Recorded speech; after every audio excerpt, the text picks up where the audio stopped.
नवरात्रि के दूसरे दिन सुनिए माँ ब्रह्मचारिणी की पावन कथा। या देवी सर्वभूतेषु माँ ब्रह्मचारिणी रूपेण संस्थिता। नमस्तस्यै नमस्तस्यै नमस्तस्यै नमो नमः। इसका अर्थ है, हे माँ सर्वत्र विराजमान और ब्रह्मचारिणी के रूप में प्रसिद्ध अम्बे, आपको मेरा बारंबार प्रणाम है। प्रत्येक सर्वसाधारण के लिए आराधना योग्य यह श्लोक सरल और स्पष्ट है। माँ जगदम्बे की भक्ति पाने के लिए इसे कंठस्थ कर नवरात्रि में द्वितीय दिन इसका जाप करना चाहिए। माता दी दोस्तों, आज चैत नवरात्रि का दूसरा दिन है और आज चैत माह शुक्ल पक्ष की द्वितीया तिथि है। आज के दिन माता ब्रह्मचारिणी की व्रत तथा कथा का श्रवण करने से लंबी आयु का आशीर्वाद प्राप्त होता है। श्रवणकर्ता को सभी प्रकार के सुख प्राप्त होते हैं और कार्यों में सफलता मिलती है। व्यक्ति को लक्ष्य की प्राप्ति होती है। त्याग, ब्रह्मचर्य, वैराग, तप जैसे गुण व्यक्ति में समाहित होते हैं। तो आज मैं सुना रही हूँ माँ ब्रह्मचारिणी की बड़ी ही दुर्लभ और पावन कथा। तो आप सभी भक्तगण इन कथाओं को बड़ी श्रद्धा तथा प्रसन्न चित्त मन से सुनिए। ब्रह्मचारिणी देवी का स्वरूप पूर्ण ज्योतिमय एवं अत्यंत भव्य है। उनके दाहिने हाथ में जप की माला और बाएं हाथ में कमंडल रहता है। अपने पूर्व जन्म में जब यह हिमालय के घर पुत्री के रूप में उत्पन्न हुई थी, तब नारद जी के उपदेश से उन्होंने भगवान शंकर जी को पति के रूप में प्राप्त करने के लिए अत्यंत कठिन तपस्या की थी। इसी दुष्कर तपस्या के कारण इन्हें तपचारी अर्थात ब्रह्मचारिणी के नाम से आहित किया गया। 1000 वर्ष उन्होंने केवल फल फूल खाकर व्यतीत किए थे। 100 वर्षों तक केवल साग निर्वाह किया था। कुछ दिनों तक कठिन उपवास रखते हुए खुले आकाश के नीचे वर्षा और धूप के भयानक कष्ट सहे। इस कठिन तपस्या के बाद 3000 वर्षों तक केवल जमीन पर टूट कर गिरे हुए बेलपत्र को खाकर वह भगवान शिव जी की आराधना करती रही। इसके बाद उन्होंने सूखे बेलपत्र को खाना भी छोड़ दिया। कई हजार वर्षों तक निर्जल और निराहार तपस्या करती रही। दोस्तों, पत्तों को भी खाना छोड़ देने के कारण उनका नाम अपर्णा भी पड़ गया। 1000 वर्षों की कठिन तपस्या के कारण ब्रह्मचारिणी देवी का यह पूर्व जन्म का शरीर एकदम क्षीण हो गया। वह अत्यंत कृशिका हो गई, अर्थात सूख के कांटा हो गई। उनका शरीर पूरी तरह से सूख गया। उनकी यह दशा देखकर उनकी माता मैना रानी अत्यंत दुखी हो उठी। उन्होंने उन्हें उस कठिन तपस्या से विरत करने के लिए आवाज़ लगाई, उमा, अरे ओ उमा। तब से देवी ब्रह्मचारिणी का पूर्व जन्म का नाम उमा भी पड़ गया था। उनकी इसी तपस्या से तीनों लोकों में हाहाकार मच गया। देवता, ऋषि, सिद्ध, गण, मुनि सभी ब्रह्मचारिणी देवी की इस तपस्या को अभिभूतपूर्व बतलाते हुए उनकी सराहना करने लगे। अंत में पितामह ब्रह्मा जी ने आकाशवाणी के द्वारा उन्हें संबोधित करते हुए प्रसन्न स्वर में कहा, हे देवी, आज तक किसी ने भी ऐसी कठोर तपस्या नहीं की थी। ऐसी तपस्या तुम्ही से संभव थी। तुम्हारे इस अलौकिक कृत्य की चतुर्दिक सराहना हो रही है। तुम्हारी मनोकामना अवश्य ही परिपूर्ण होगी। भगवान चंद्रमौली शिव जी तुम्हें पति रूप में प्राप्त होंगे। अब तुम तपस्या से विरत होकर घर लौट जाओ, शीघ्र ही तुम्हारे पिता तुम्हें बुलाने आ रहे हैं। माँ ब्रह्मचारिणी के इस कठोर तपस्या को देखते हुए भगवान शिव जी ने कई बार उनकी परीक्षा भी ली। उस परीक्षा में देवी माँ उत्तीर्ण हुई और इससे प्रसन्न होकर महादेव भगवान भोलेनाथ ने माता ब्रह्मचारिणी को अपनी अर्धांगिनी स्वीकार किया, उन्हें आशीर्वाद दिया तथा उनसे विवाह किया। माँ दुर्गा का यह दूसरा स्वरूप भक्तों और सिद्धों को अत्यंत फल देने वाला है। उनकी उपासना से मनुष्य में तप, त्याग, वैराग, सदाचार, संयम की वृद्धि होती है। जीवन के कठिन संघर्षों से भी उसका मन कर्तव्य पथ से विचलित नहीं होता है। माँ ब्रह्मचारिणी देवी की कृपा से उसे सर्वत्र सिद्धि और विजय की प्राप्ति होती है। दुर्गा पूजा के दूसरे दिन इन्हीं के स्वरूप की उपासना की जाती है। इसी दिन साधक का मन स्वाधिष्ठान में उपस्थित होता है। इस चक्र में अवस्थित चित्त वाला योगी ब्रह्मचारिणी जी की कृपा व भक्ति सहज ही प्राप्त कर लेता है। एक बार प्रेम से बोलिए माता ब्रह्मचारिणी की जय। जय हो माँ शारदा, जय माँ भवानी, अपने सभी भक्तों का दुख दूर करो माँ। जय माता दी, ओम नमः शिवाय। प्रिय दोस्तों, अब आइए सुनते हैं माता रानी की दूसरी कथा। एक राजा और एक रानी थी। बहुत दिनों तक उनके कोई संतान नहीं हुई। बहुत जप करने के बाद कई सालों बाद उनको एक संतान की प्राप्ति पुत्र रूप में हुई। अब राजा और रानी बहुत खुशी से अपना राजपाट संभालने लगे। कई दिनों तक ऐसे चलता रहा। देखते देखते पुत्र 4-5 साल का हो गया। एक दिन की बात है, रानी दोपहर में बच्चे के साथ सो रही थी और बच्चे की नींद खुल जाती है। वह उठकर बाहर की ओर जाने लगा, क्योंकि उसको बाहर जाने नहीं दिया जाता था। अपनी माँ को सोता देखकर उसके मन में बाहर जाकर अपनी उम्र के बच्चों के साथ खेलने की इच्छा हुई और वह छिपकर बाहर चला गया। वह खेलते खेलते बहुत दूर चला गया और वह किसी दूसरे गांव में जा पहुंचा। इधर जब रानी की नींद खुली तो वह बच्चे को अपने पास न देखकर बहुत हैरान हुई। फिर बच्चे की खोजबीन शुरू की गई। बहुत प्रयास करने के बाद सफलता हासिल नहीं हुई, अर्थात बच्चा उनको नहीं मिला। अब राजा रानी फिर से दुखी हो गए। अब वह बच्चा उस गांव में एक ग्वाले के घर पहुंचा तो ग्वाली ने उससे पता पूछा कि हे पुत्र, तुम कहाँ से आए हो? तो वह बच्चा अपने बारे में कुछ बता नहीं सका, क्योंकि वह बहुत छोटा था। उसको कुछ पता नहीं था। वह केवल बच्चों के साथ खेलते खेलते दूर चला गया था। तो ग्वाला ने अपनी पत्नी से कहा कि जब यह बच्चा अपना नाम नहीं बता पा रहा है तो इसको अपने पास रख लो। जैसे तुम्हारे 2 बच्चे हैं वैसे ही यह तीसरा रहेगा। अब इधर वह बालक ग्वाला के बच्चों के साथ घुल मिलकर खेलने लगा और कुछ दिन बीत भी गए। एक दिन ग्वाला की नज़र उस बच्चे के हाथ पर पड़ी तो उसने देखा कि उसके हाथ में किसी का नाम लिखा हुआ है।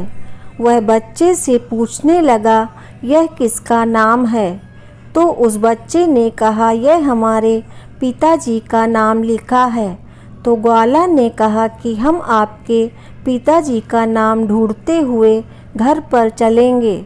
अब देखिए, इधर जब राजा शिकार पर निकल जाते हैं तो रानी रोज अपने बच्चे को इधर उधर ढूंढती है, क्योंकि माँ का हृदय था वह दिन भर तड़पती है। अपने बच्चे के याद में इधर उधर बाग बगीचे में देखती है कि कहीं मेरे बच्चे का कोई संदेश आ जाए। रानी यही सोचती है कि इतने दिन बाद एक संतान हुई थी और मैंने लापरवाही में वह भी अपने हाथों से गंवा दी। अब रानी एकदम निराश होकर एक गांव में पहुंची तो वहां उसने देखा कि कुछ औरतें मिलकर देवी माता की पूजा कर रही थीं। रानी भी वहां जाकर बैठकर पूरी पूजा देखती है और पूजा के दौरान माता रानी की कथा को बहुत मन लगाकर सुनती है। पूजा खत्म हो जाने के बाद सारी सुहागिनें माता को प्रसाद देती हैं। तब रानी ने पूछा, बहन आप किसकी पूजा कर रही हैं, हमको भी बताइए। तब सभी सुहागिनों ने कहा कि हम माँ भवानी माँ दुर्गा की पूजा कर रहे हैं। माता बहुत ही दयालु हैं, यह अपने भक्तों के संकट को क्षण मात्र में दूर कर देती हैं। बस ध्यान करने वाली बात यह है, जब आपकी मनोकामनाएं पूरी हो जाएं, तो आप तुरंत माँ देवी की पूजा करिए। आप जो मन्नत मांगती हैं उसे पूरा करिएगा।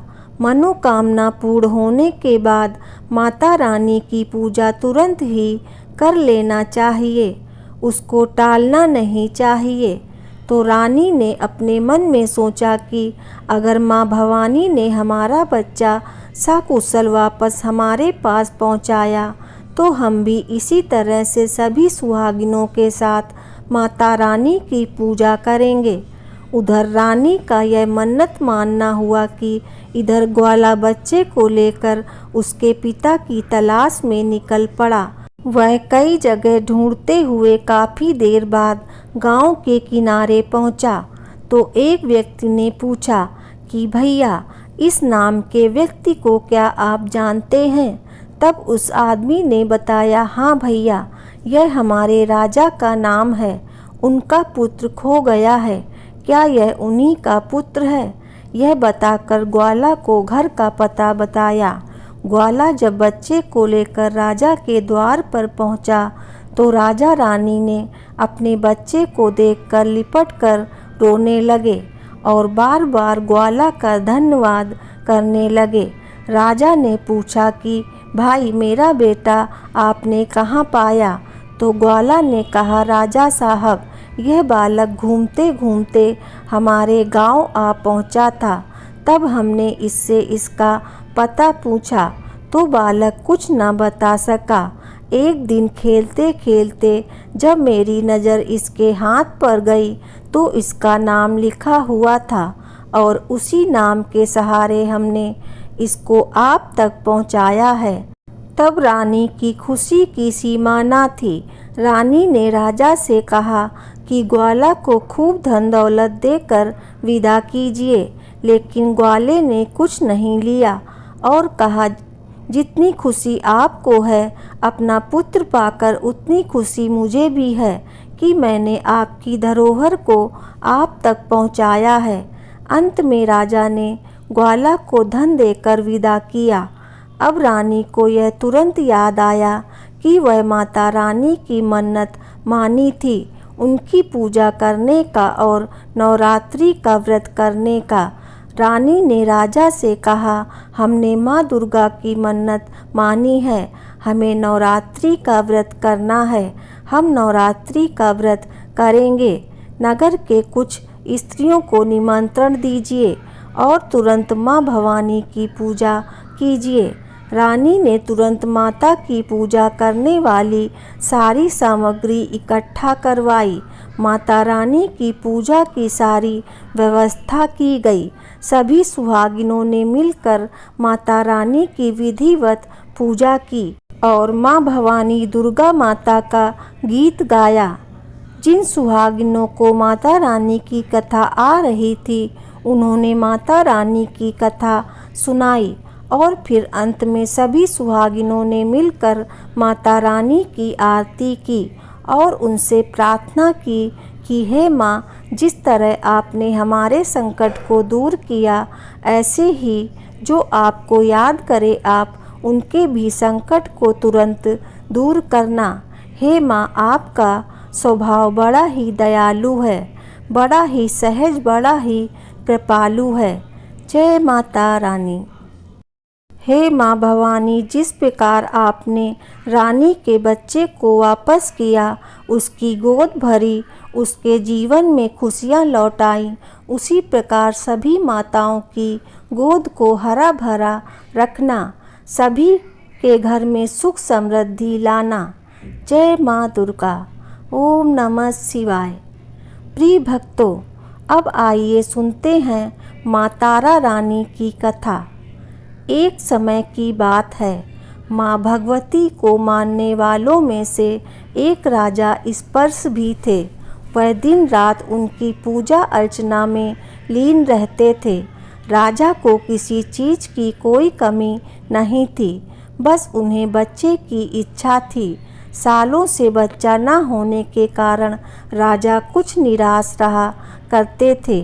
एक दिन राजा की भक्ति से प्रसन्न होकर माँ भगवती ने सपने में आकर उसे 2 बेटी होने का वरदान दिया। आशीर्वाद मिलने के कुछ समय बाद राजा के घर 2 कन्याओं ने जन्म लिया। बेटी उत्पन्न होने की खुशी में राजा ने सबको दावत दी और बेटी की जन्म कुंडली बनवाने के लिए पंडितों को बुलवाया। सबने राजा से एक ही बात कही कि यह साक्षात देवी का रूप है। जहाँ भी इसके कदम पड़ेंगे वहाँ खुशियाँ ही खुशियाँ आएंगी। यह भगवती देवी की भक्तिन होगी। इतना सब कहकर पंडितों ने लड़की का नाम तारा रख दिया। कुछ समय बाद मंगलवार के दिन राजा के घर एक और बेटी पैदा हुई। ज्योतिषियों ने उसकी भी कुंडली बनाई और उदास हो गए। राजा ने जब उनसे उदासी का कारण पूछा तो ज्योतिषी ने बताया कि यह लड़की आपके जीवन में खूब सारा दुख लेकर आएगी। राजा ने ज्योतिषी से पूछा कि आखिर मैंने ऐसे कौन से खराब कर्म किए थे कि इसने मेरे घर जन्म लिया।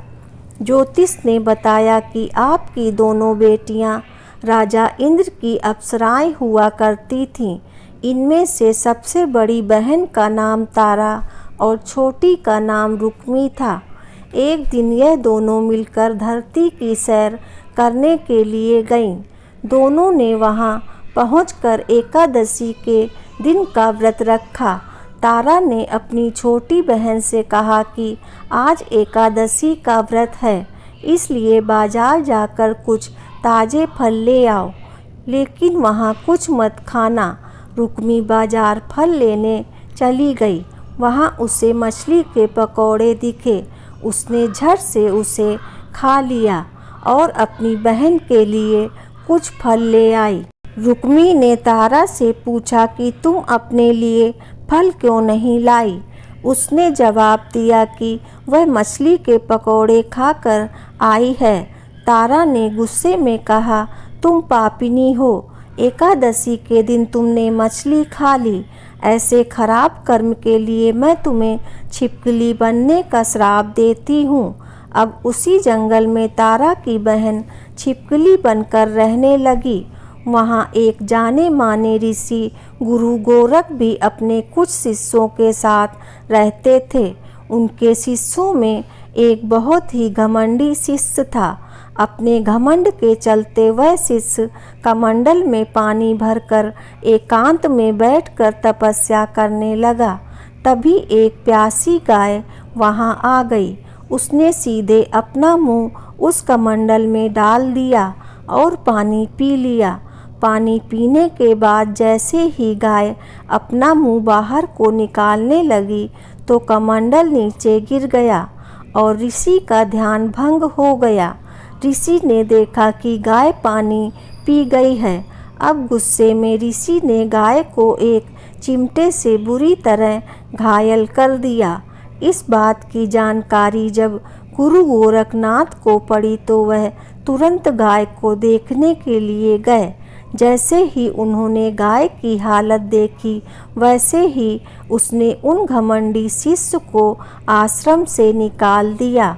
कुछ दिनों बाद गौ माता पर किए गए इस अत्याचार से होने वाले पाप को कम करने के लिए उन्होंने एक यज्ञ करवाया। इस यज्ञ के बारे में गाय को चिमटे से मारने वाले घमंडी शिष्य को भी पता चला।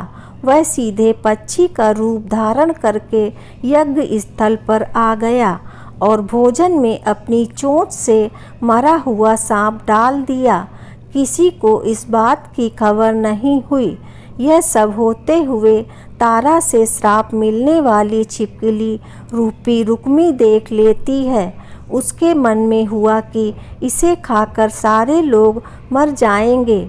सबकी जान बचाने के लिए छिपकली बनी रुक्मी सभी लोगों के सामने भोजन में गिर गई। लोगों ने छिपकली को खूब कोसा और बर्तन को खाली करने लगे। उसी वक्त भंडारा करने वालों को खाने में मरा हुआ सांप दिखाई दिया। तब कहीं जाकर सबको समझ में आया कि छिपकली सबकी जान बचाने के लिए जानबूझकर भोजन में गिरी थी। एक छिपकली होने के बावजूद भी इतने अच्छे विचार होने की वजह से यज्ञ में मौजूद सारे महत्वपूर्ण लोगों ने कहा कि हमें छिपकली की मुक्ति के लिए प्रार्थना करनी चाहिए। अब पंडित जी ने राजा से बताया कि सबकी प्रार्थना से ही वह छिपकली तीसरे जन्म में आप जैसे प्रतापी राजा के घर बेटी के रूप में पैदा हुई है। वहीं तारा ने दूसरा जन्म तारामती के रूप में लिया और अयोध्या के राजा हरिश्चंद्र से विवाह किया। इतनी सब बातें कहने के बाद पंडितों ने राजा स्पर्श को रुक्मी को मारने की सलाह दी। इस बात पर राजा बोले, मैं किसी पुत्री को कैसे मार सकता हूँ, ऐसा करना पाप होगा।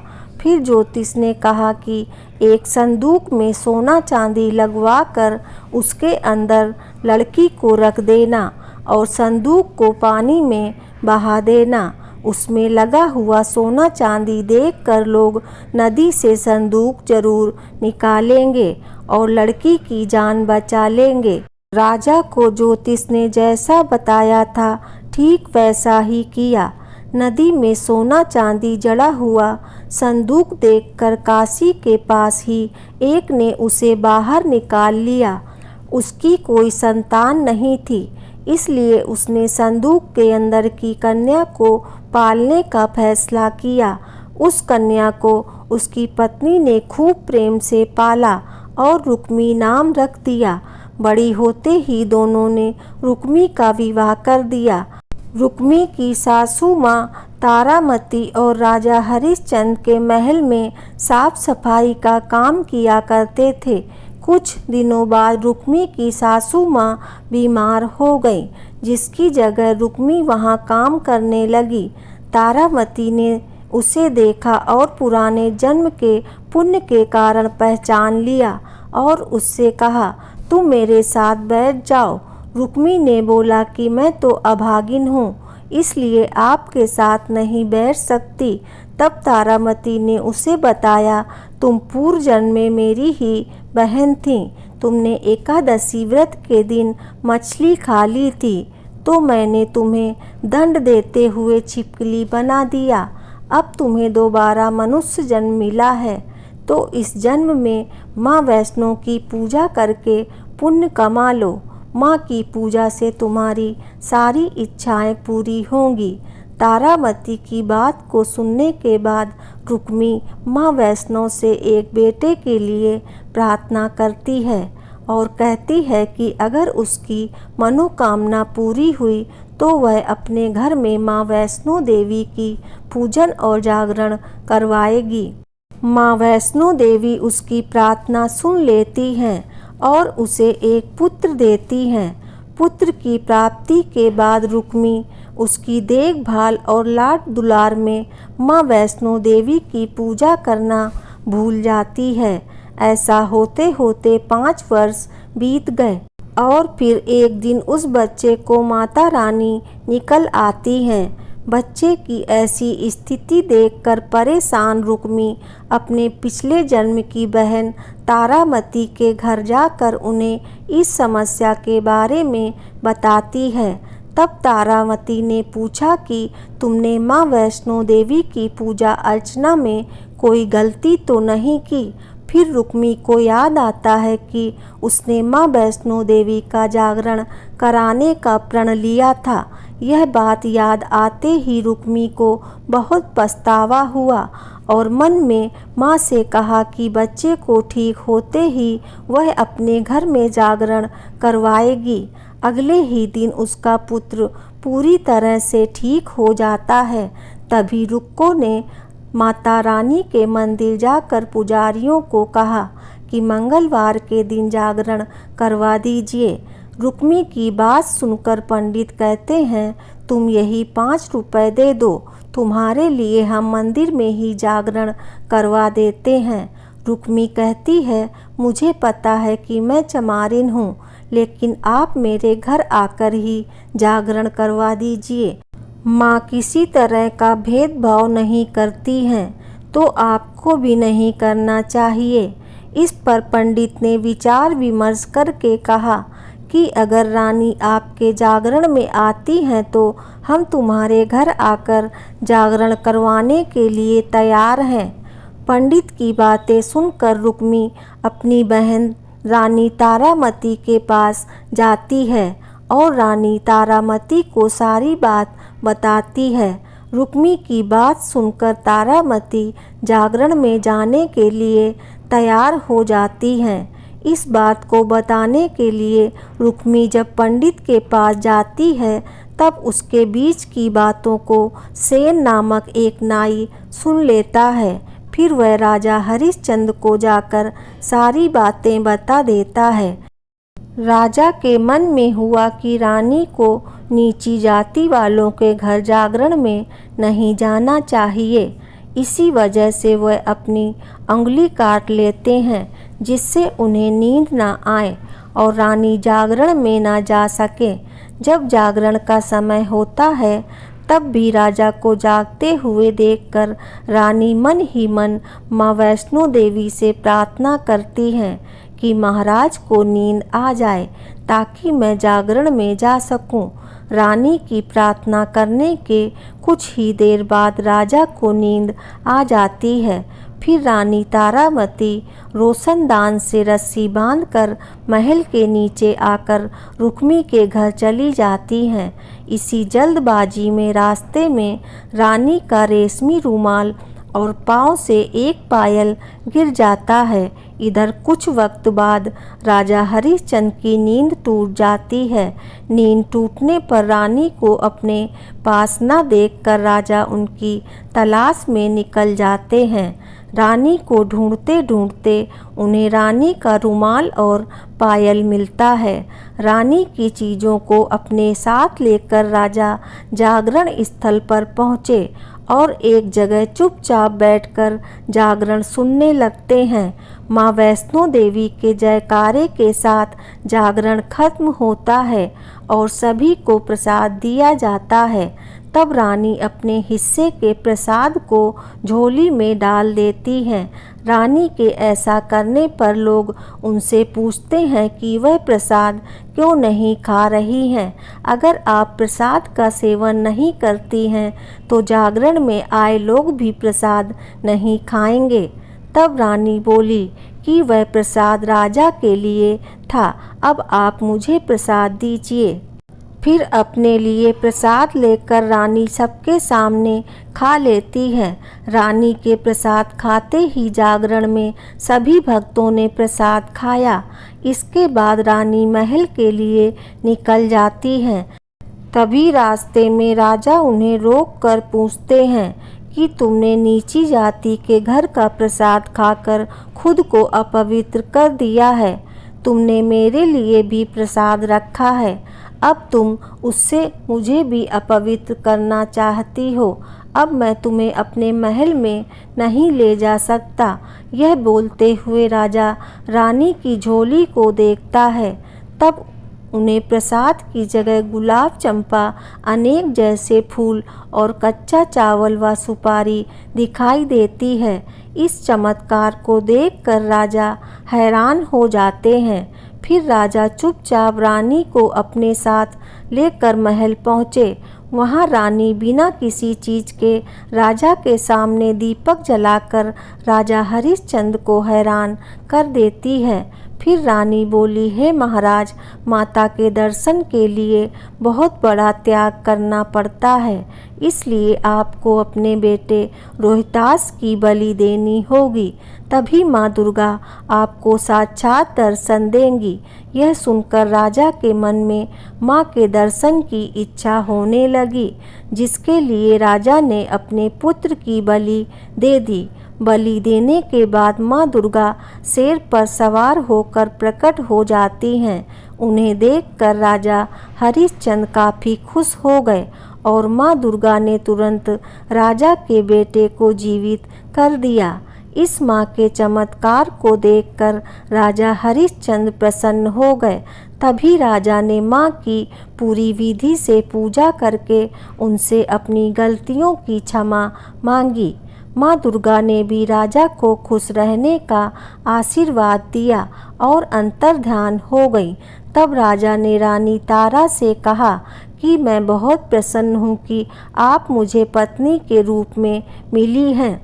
फिर राजा हरिश्चंद्र, तारा रानी और रुक्मी तीनों अपनी मनुष्य योनि से छुटकारा पाकर देवलोक में चले जाते हैं। सभी लोग प्रेम से बोलिए, जय माँ दुर्गा की, जय माता दी। दोस्तों, आपको ये वीडियो कैसी लगी कृपया कमेंट करके ज़रूर बताएं।